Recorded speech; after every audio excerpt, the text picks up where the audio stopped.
At this time, recognize Mr. Powell, the subcommittee chair, for 5 minutes. Thank you. Thank you, Mr. Chairman. You know, we hear that in the future we're going to have a better economy, and everybody hopes so. But it's hard to believe. It's hard for me to believe anyway, because I look back on our past 3 years, and what Congress has done and what the Fed has done. We've literally injected about $5.3 trillion. And I don't think we got very much for it. The national debt went up $5.1 trillion. Real GDP grew less than 1%. So I don't think we've gotten a whole lot. Unemployment really hasn't recovered. We still have 7 million people that have become unemployed. And one statistic that is very glaring, if you look at the chart, is how long people are unemployed. The average time used to be 17 weeks. Now it's nearly 40 weeks they stay unemployed. So nothing there reassures me. And also, when we talk about prices, we're always reassured there's not all that much inflation, and we're told that they might start calculating inflation differently with a new CPI. Of course, we changed our CPI a few years back.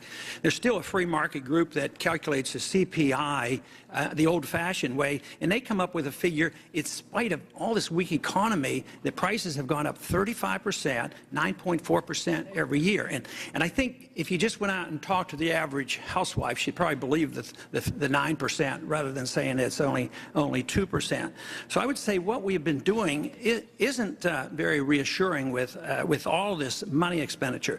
But my question is related to the overall policy.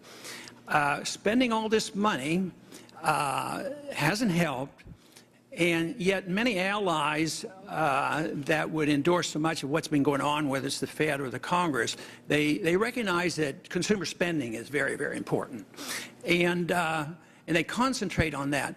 But the $5.1 trillion didn't go to the consumers. It went to buying bad assets. It went to bailing out banks. It went to bailing out big companies. And lo and behold, the consumer didn't end up getting this. They lost their job, and they lost their houses and mortgages, and they're still in trouble. But my question is, if you took that $5.1 trillion and said that consumer spending is good, you could have given every single person in this country $17,000.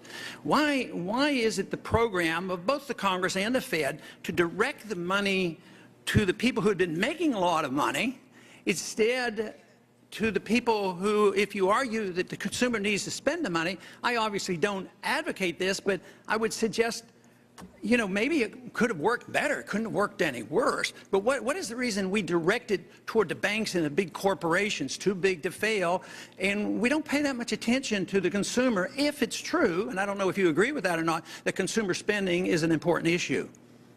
Well, it is an important issue, Congressman, but you're mistaken in saying that the Federal Reserve has spent any money. You say $5 trillion. We have lent money. We have purchased securities. That's not buying, that's not dissipating, you know, the money. We've gotten all the money back. As an article over the weekend by Alan Sloan showed, in fact, the Fed has been a major profit center for the U.S. government. We've turned over profits in the last 2 years of $125 billion.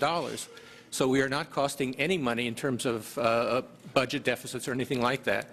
In terms of what we were trying to do, of course, the reason the Federal Reserve was founded a century ago was to try to address the problems arising from financial panics, which did, by the way, occur in an unregulated environment in the 19th century. We provided liquidity and short-term loans to help financial systems stabilize. We did that not because we particularly care about the managers or the shareholders of financial firms. I hate to interrupt, but my time is about up.